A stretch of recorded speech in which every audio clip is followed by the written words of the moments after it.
pessoal, eu sou o professor Etereldes, do Departamento de Matemática da UFES.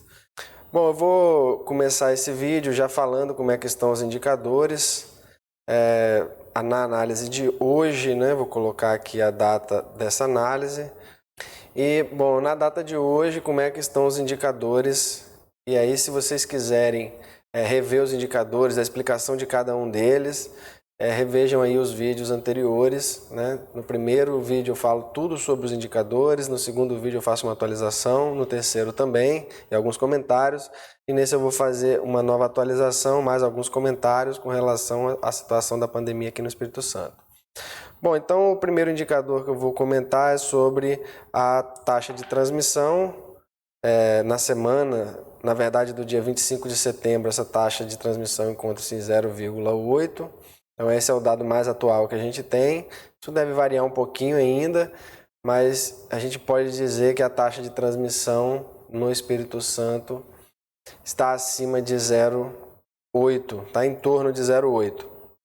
Bom, o que mais que a gente pode avaliar com relação à curva de casos? Né? A gente tem aqui a média móvel de casos em 483. A última vez que nós avaliamos estava em 535, mas ainda assim está muito acima, né, do que é determinado pela Fiocruz como seguro, que seria abaixo de 42 casos, em média, por dia. Bom, aqui eu falei no último vídeo sobre esse platô que foi formado aqui pós-feriado, né? Esse comportamento, a gente ficou de checar se isso ocorreu na curva de óbitos e de fato hoje a gente consegue perceber que esse comportamento ocorre também na curva de óbitos, né? A gente tem um platô se formando aqui nos óbitos em torno de 9,5, né? Nessa altura. É importante dizer que o máximo que nós obtivemos aqui nessa curva, né, nessa média móvel de óbitos, foi em torno de 37. E a gente está em 9,50. Ou seja, a gente está aí um pouco acima de 1/4. Então, assim, está longe de dizer que a pandemia está acabando, né? A gente tem um longo trajeto para descer ainda em termos de óbitos.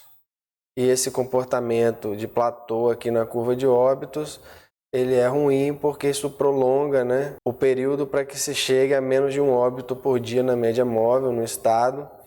Isso significa que teremos mais óbitos do que o previsto, inclusive na última avaliação que eu fiz sobre quando teríamos, né, a média móvel de óbitos abaixo de 1. Esse comportamento aqui é um comportamento da pandemia que a gente não estava esperando, né, naquele momento lá atrás. Considerávamos que esse decrescimento ia acontecer de forma sustentada, e agora a gente tem aqui um platô se formando, a gente não sabe por quanto tempo isso vai durar.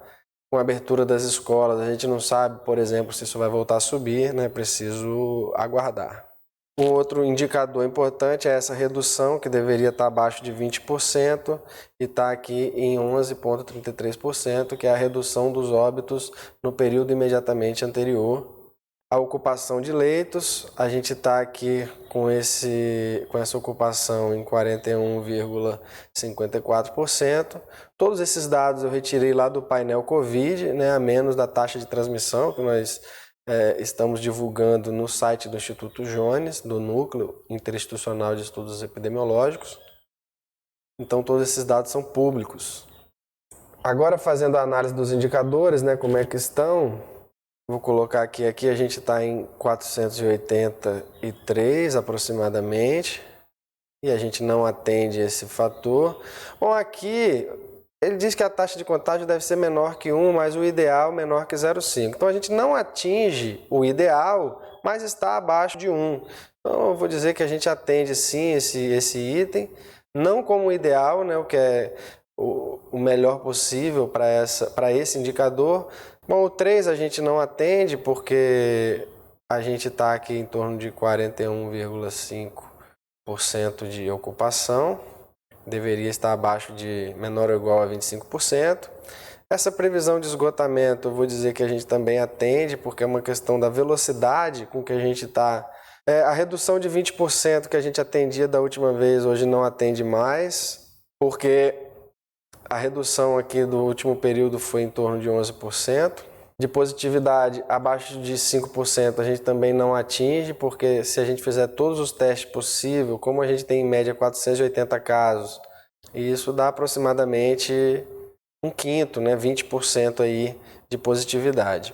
Bom, a nossa capacidade de detectar, testar, isolar, eu vou repetir, esse indicador é muito duro, eu acho que nenhum estado hoje detecta 80% dos casos positivos. Mesmo que se a gente trocasse esse item apenas pela capacidade de isolar, monitorar todos os pacientes positivos e seus contactantes, ainda assim a gente não teria essa capacidade hoje.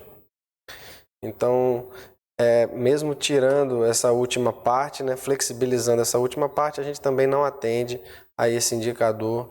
Essa tabela nos mostra o último óbito abaixo de 18 anos que ocorreu em todos os municípios do estado. Vitória não teve nenhum óbito abaixo de 18 anos. Nenhum. Ninguém morreu de Covid em Vitória, na cidade, na capital, que seja jovem abaixo de 18 anos. Bom, imagine que com a abertura da escola morra um jovem que seja nessa idade, e basta um, né, para devastar essa família. E como que a gente vai poder dizer depois que esse óbito por Covid, se vier a ocorrer, não foi em decorrência da reabertura das escolas? Quem vai se responsabilizar por isso? Né? Então, vejam, vou repetir, em Vitória não teve nenhum óbito em idade escolar. Tem cidades aí, por exemplo, que o último óbito, a Serra, foi em junho. Imagina a gente voltar a ter um óbito depois da reabertura. Bom, por último, eu quero fazer um alerta, se vocês me permitem aí falar um pouco sobre isso. É super importante a gente alertar sobre o que ocorreu aí no feriado. Então você vê aqui, ó, esse gráfico mostra os casos ativos da região central serrana. Essa região de Marechal Floriano, Domingos Martins.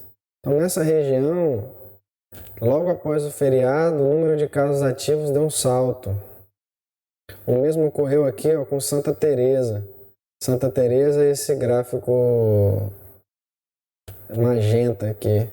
Esse gráfico magenta, ele teve um salto também após o feriado.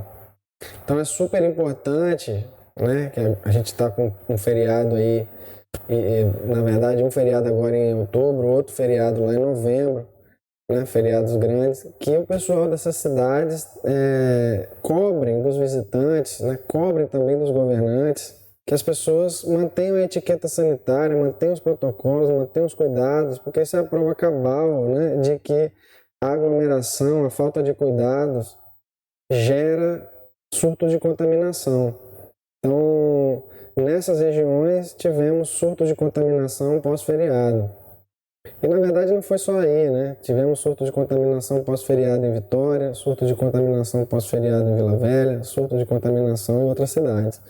Então é super importante aí, temos outros feriados pela frente, que a gente mantenha os cuidados, mantenha a etiqueta, né? Mantenha os cuidados para que não contribua para a proliferação desse vírus. E vamos nos manter vigilantes aí com relação às consequências da reabertura das escolas aqui no Espírito Santo.